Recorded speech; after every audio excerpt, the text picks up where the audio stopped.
Hello everyone and welcome, my name is Zeta, and today we are doing a video for the Xbox 360 on Diablo 3 Reaper of Souls, and we're doing a video this time on the Witch Doctor.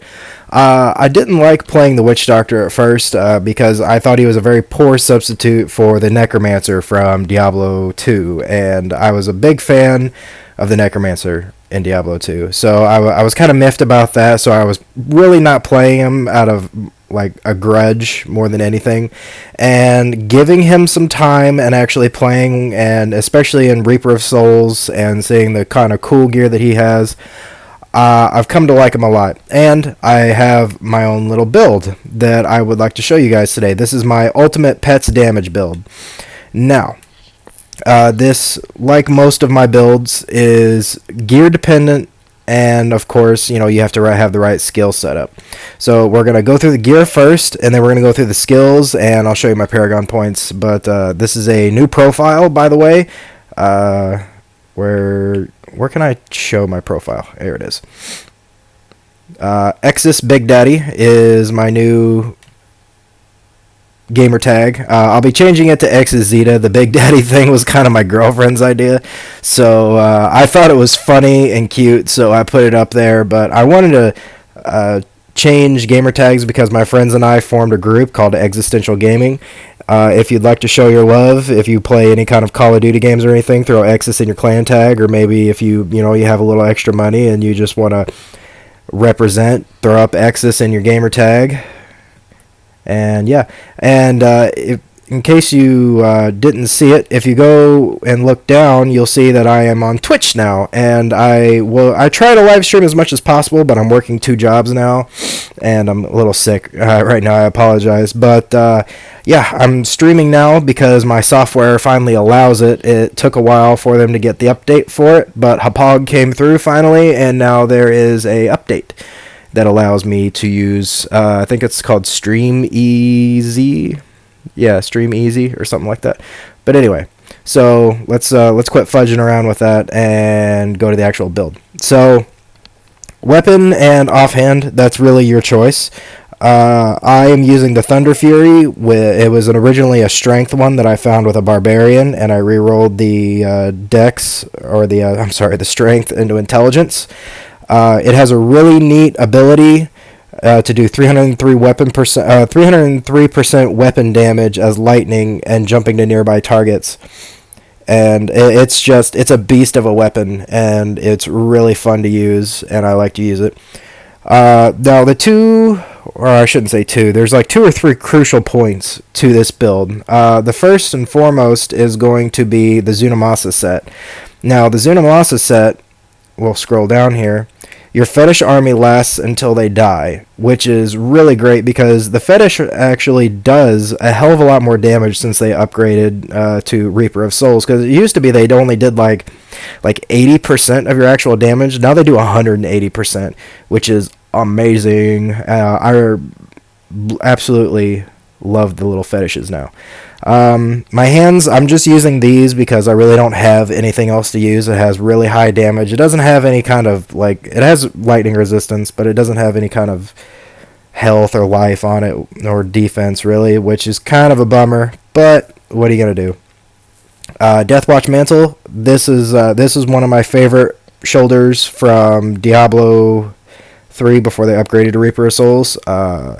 The 30% chance to explode in a fan of knives for 200% weapon damage when hit it's massive. You know, when something actually comes up and hits you and that thing pops, it can take them up to like half of their health down, depending on what you're running. I'm running T4 right now, but for the purpose of this video, at the end of it, I'm actually going to do a T5 run through of some bounties and stuff to show you how the build works.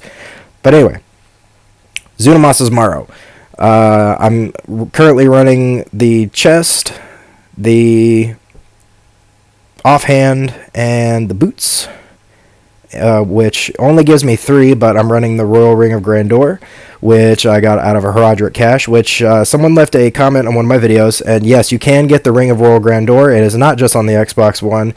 You can get it from Herodric caches from T5 and above, or I don't know. I only open my caches on a T6 difficulty because that does play into factor, because the higher torment level that you're playing on, gives you a higher legendary drop percentage, and that includes stuff from Kadala. You know, when you spend your blood shards, that includes Herodric caches, that includes killing mobs, opening chests, breaking pots. You know, it doesn't matter.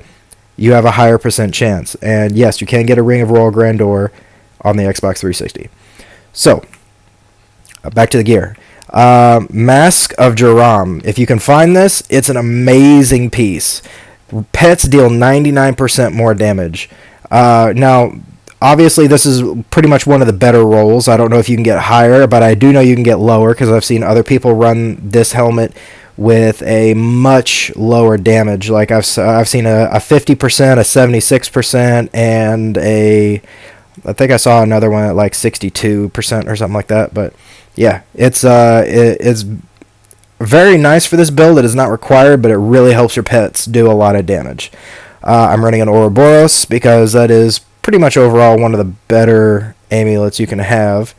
I'm running, I really don't know how to say that name, but it has a poison, but I re-rolled it for a poison skill damage modifier because I like to do poison damage. And then Tall Man's Finger. Holy shit. When I found this, I almost pooped in my Pampers. This is an amazing ring. Zombie dogs, instead summon a single gargantuan dog with more damage and health than all other dogs combined. So, whenever you summon a dog with the skill, you summon two. Now, you can take passives to increase that number, which is what you're going to want to do, and I'll show you that in a minute. And then I'm running Swampland, if I could talk, man. Swampland Waders, mostly because it has a 20% skill damage modifier. They're not the best pants, but I like them because of that modifier, because the only attack that I really use is poison damage, which I'll show you in a minute. And then Hwaj, or something, rap. Locust Swarm also slows enemies by 60%, which when you run into a large group of enemies proves to be very nice. So, to tie this all in together, we're going to go over the skills, and I'm going to go over how exactly I run this build. For my primary attack, I'm running Poison Dart with Splinters, just because it really does the most damage. Oh, I'm really sorry about that. Does the most amount of damage out of the Poison Dart, and it's poison damage, which I have an increased modifier for. Piranhas, I run Wave of Mutilation because it's instantaneous damage instead of damage over time, and it moves in a rolling wave. You can actually hit more enemies with it instead of having them have to walk through the pool for the piranhas. It works out very well, and I like it. Zombie dogs. You have to have the zombie dogs for this build. I run the last one because, you know, I don't have great... man, I'm just having blanks and blanks drawn up in my head. I don't have great life steal. I really don't. My life per second's kind of low. So having the extra little bit when the dog hits and it grants me life, it's a lot better. Big Bag Voodoo, also a big part of this build. Running Slam Dance, the fetish increases the damage of all nearby allies, which includes your pets, by 30%. So it's not only increasing your damage, which in turn increases their damage, it increases their damage by another 30%. So in all reality, it's increasing your pet's damage by 60%. It's very nice. Locust Swarm with Pestilence. Locust Swarm is a very underrated but awesome skill to use, because whenever you throw it at a big group of enemies, it doesn't just spread to like one or two people. It actually just chain reacts, and it can affect it. I've seen it affect up to like 30 enemies at one time. If you run the first rune on it, Pestilence, it has a greater chance of jumping to all of those enemies because it automatically jumps to 2 additional enemies instead of 1, so you're just doubling your chance of the multiplication factor for it. Fetish Army with Legion of Daggers. Increase the number of dagger-wielding fetishes by 3. So I can have more fetishes out, and they don't die, or they don't go away until they actually physically die, which is very nice. For our passives, we're going Pierce the Veil, Increase all of your damage by 20%, and your mana costs are increased by 30%. Now, that's not a big deal because, in all honesty, our only mana spenders are really the Piranhas and the Locust Swarm, and you don't have to spam those. You can actually use them very sparingly, considering that you don't have to use them a lot. Piranhas, yeah, you want that 15% extra damage, but in all honesty, if you hit a group of elites, especially with running this next passive, it's going to last forever. The Haunt, Locust Swarm, and Damage application from Piranhas last almost forever, which is actually translates into 5 minutes. So let's say I run into a Nephilim Rift boss. I can hit it with the Piranhas and hit it with the Locust Swarm, and it's already taking 15% extra damage for 5 minutes, and it's taking away for me it's about 1.2 million per second with the Locust Swarm, so it helps out a lot. And then these last two are really to help the ring that I have, my Tall Man's Finger, because this is for the dog. So this summons an additional dog and increases the damage of the dog by 50%. This lets me summon another dog and increases their health by 20%. So what I'm really doing is I'm summoning 4 dogs, but with this ring, instead of summoning 4 dogs, I am summoning this gigantic thing. This thing crits with my damage of 831k. This thing will get a critical hit for 65 million, and I see it do it on a regular basis. It is a beast. So not only is it getting the damage increase from my helmet, it's getting another 50% damage increase. So that's 149% damage increase just from those 2 perks. Not to mention that it's having all the damage of 4 dogs combined together. It is just the damage is massive. It really is. Plus, the dogs do a percentage of your damage. So by increasing my damage, I'm increasing the dog's damage. And I also have all of my fetishes. So by throwing down my Slam Dance and getting close enough to the enemy to where I can actually I can actually have them be affected by it, they are unfreaking stoppable. It is a amazing build if you really like. I don't have to attack. Really, all I have to do is that, and then sit back and let them do all the work. Now, I will sit back and I use my Poison Splinter because, I have the damage modifier for it, for the poison damage, which is getting used by the Pestilence, but doing that extra damage with the Splinter is just really a bonus because, in all honesty, the pets are doing most of the work. I will go over my Paragon points real quick, even though they're kind of low because this is a new profile. I'm going mostly into Intelligence, and then I'm splitting off a little bit into Vitality. For my offensive, I'm going all cooldown reduction because I want to be able to throw down Slam Dance more often. I don't know what that little one down there in critical hit damage is doing. I'm not really positive about that. Resource cost reduction and life on hit, I'm splitting. Sorry, I'm kind of splitting between them. The life on hit is nice. And then I'm going halvesies on this one between armor and resist all. So, I'm going to cut away, and when we come back, I am going to be in I don't know if I'm going to be in a Nephilim Rift or what. I'll figure that out here in just a second, so we'll be right back.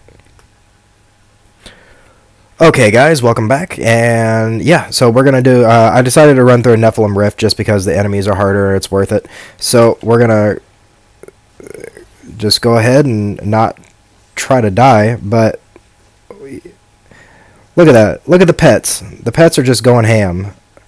Kind of killing that enemy slow, so we're going to help them out. There, look at, I don't know if you guys saw that, but 42 million that dog just critted for. 42 freaking million. Oh, and here's an elite pack, so we're going to hit him with the Pestilence. Oop, shit. And then we're going to get up close, throw down the Slam Dance and run away. Then we're going to hit him again with that. And the pets are just eating them up, man. They're staying right outside of the edge of the thing, unfortunately. And the pets just obliterated that elite. And now they're going for the rest of the mobs, and there you go. It's a really easy thing to run. You want to make sure your defense is kind of high, because in all honesty, if things get a hold of you on Torment 5, I only have like 8 million on my defense rating. So if something actually gets a hold of me, it's not going to end well. So you have to be able to duck and dodge and move. You can't just stand there. This isn't my Crusader build. I can't just stand there and eat the damage like I could before. But these guys, they do massive damage. If you like the video, leave a like. If you have any way you think you can improve it, let me know. And I'm going to keep playing this for a little bit. So we'll see how this goes. Come on, guys. Come on. Knock him out.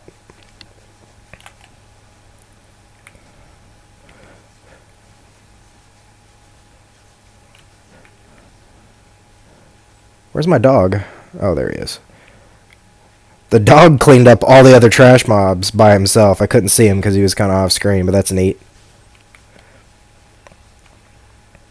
There was a 35 million crit from the dog. Hit him with the pestilence. So now they're just all ticking away for, looks like 1.3 million.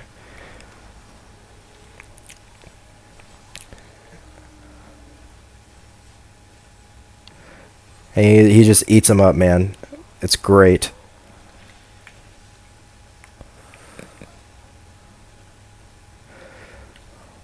So we use the fish to basically just give our pets an extra 15% damage, and then we just sit back and let them do that damage. I'm trying to find another elite pack. I figured it'd be an easy thing to find. Oh, crap. I just wasted that pestilence.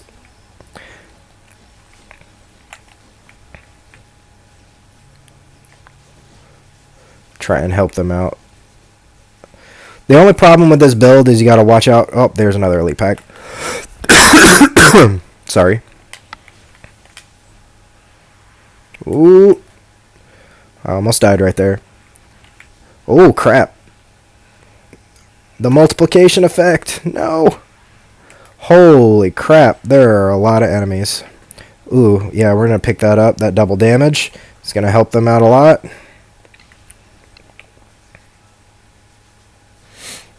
We're just going to kind of chew away at him. I don't know if he got hit by the fish yet. And the dog just obliterated the last quarter of that thing's health. So, yeah, this is my build, guys. I hope you have enjoyed. You guys asked for another video about something a little bit different on a different class. I'll be doing another one on a monk build. I'm not sure which build. I think I'm going to do the Ina build. So, yeah, my name's Zeta. I love you guys, and bye-bye.